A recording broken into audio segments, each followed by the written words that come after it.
And when we'd been out about an hour, of course, being offshore, with offshore wind, the waves are gradually getting bigger and bigger.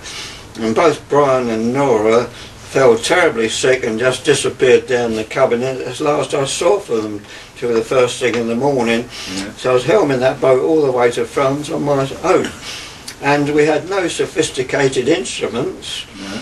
As far as I know, well, the only thing he had was a compass, and he had no compass correction card for deviation.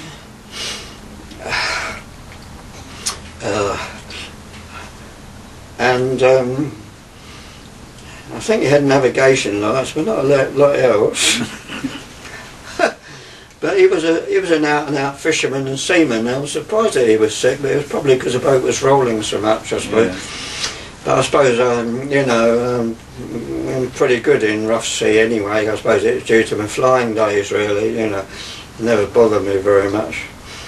So we got to Le Havre, and I woke up in the morning and everything, and then, of course, in those days we were able to find a French trawler and laugh up on the leeward side, and Brian used to take a couple of half of flattened bricks with him and take 20 woodbines to them, and we used to yell at this French trawler, "Poisson, monsieur!"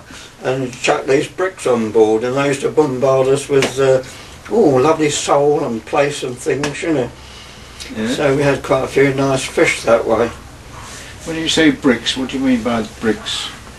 Well, you try and chuck a packet of 20 woodbines anywhere in half a go. Oh, it's going to blow away, yeah. So they were tied to the bricks, yeah? Yeah, taped to the brick. Taped to the brick, yeah. Right. That's what we used to do. Yeah. And of course when he had a green card, which you had to have if you were British registered kind of thing, you know, we went in Le Havre and we went to the duty-free stores with a card, and of course you order your booze, whatever you want, and you can't get it there. In the evening they come along and deliver the bottles actually on board. So Brian's favourite was Remy Martin brandy, which was 28 and sixpence in those days. And I got a couple of bottles of scotch, and I think they were about 8 and sixpence each, yeah. Duty free. Anyway, we came back all right, and I can remember going aground on the bar outside the River Arun, because we were a bit unlucky with the tide. It hadn't flooded enough to get us over the bar. So out come the legs, and we're sitting there on the legs there having breakfast, waiting for the tide to make to put us back up to the sailing club. Yeah. But anyway, he used to play darts with a customs bloke in Littlehampton. Yeah. He'd done building work for him and that. And I remember this boat coming on board. You know, we had the yellow flag up, of course, naturally.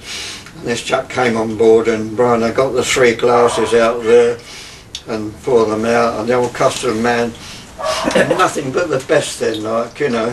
He didn't ask to see the other half a dozen bottles.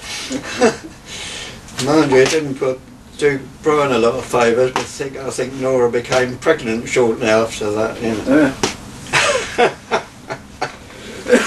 Right, so anyway, so I lent Nigel Blake White Moth. Mm-hmm. And Nigel from North Herts and East Beds Sailing Club at the Blue Lagoon, he was most remarkable because he had an office job in London, and he never ever ever wore shoes or socks. Always barefooted? Always barefoot. And it was a windy event, and Nigel was very strong. He was a very good Enterprise helmsman, and he won that championship at Hickling.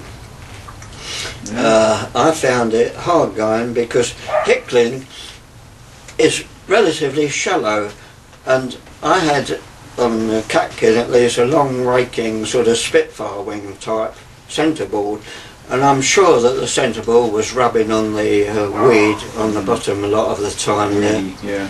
Anyway, Nigel won, good luck to him.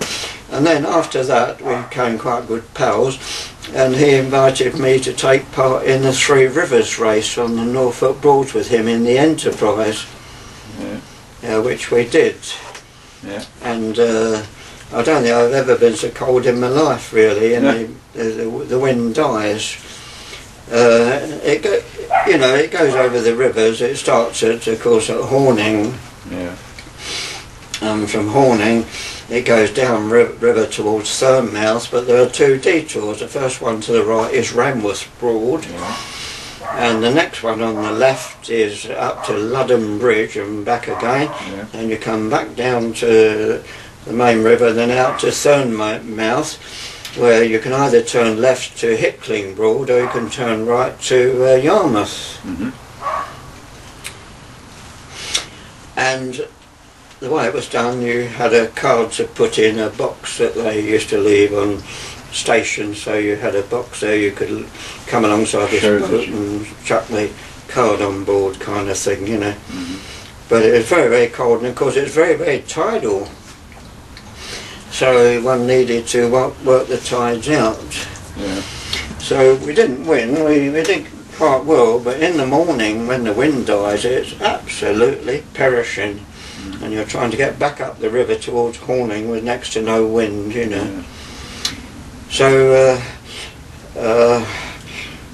not many years later, maybe 3 or 4 or 5 maybe, when Godfrey Swinscoe was Commodore of Broxbourne Sailing Club, and Godfrey and his wife were both good Enterprise helmsmen, and if anything his wife Anne was better than him, but they had Enterprise number 7911, which was called Busy Beaver. And I spoke to Godfrey about doing the Three Rivers in the club room one day in his Enterprise, so we did that. We went there, you know, but Godfrey was pretty clever, so he'd worked out the tides. I remember starting with a fleet of about 30 Enterprises, apart from all the other boats there, the white boats and the Yerenbure one designs and the Reedlings and all that, you know. And we all tore off down the river, and we all went into Ramworth Broad, which is relatively short, and no, Ludham Bridge is first, I think, so we all went up to Ludham Bridge first and then back down again, and then on we went again, and most of the Enterprise fleet, or nearly all of them, went into Ramworth Broad, but Godfrey had worked the tides out, so he let them go in Ramworth Broad. We went down to Thurmouth, turned right down to Yarmouth, and of course you have to take your mast down because there's a bridge at Acle, and there are 2 bridges at Potterham, but you don't say that on the board, it's Potterham. Okay, and between the 2 bridges at Potter you're allowed to paddle, because you've got to take your mast down. So down the mast came, and on we went towards Yarmouth, and it was a beat, and really we got round the mark at past the Stokesby Arms, I think it is, and we were able to drop our ticket in the thing. We just got round that mark with about the last breath of wind as the flood had started to set in, and that flood took us right the way back, right past there, and right up to Hickling Broad in the middle of the night, and we passed all the Enterprises in a couple of pups on the way up there, all moored up for the night. So we won the Visitors' Cup that year, Godfrey and I. Well done. And of course I did the Endeavour Trophy with Godfrey and Busy Beaver 2 or 3 times at Burnham, you know, which was very interesting, very cutthroat, you know. Well, I was interested in Burnham because of the kids and the cadets, you see. I'd gone down there year after year after year with the cadet fleet, helping run it and all that, you know. And the committee boat then, of course, was Tony Allen's motor cruiser. You know, Holt Allen, Tony Allen, he had a motor cruiser. And I can't remember the other lad's name. I think he was from Tomesis, but he had a boat called Serendipity. And you know, we had some great times with the cadets there. The size of the fleet though, they used to have sometimes 280 cadets out on the water at Burnham. Yeah. Anyway, that's another story, the cadet section.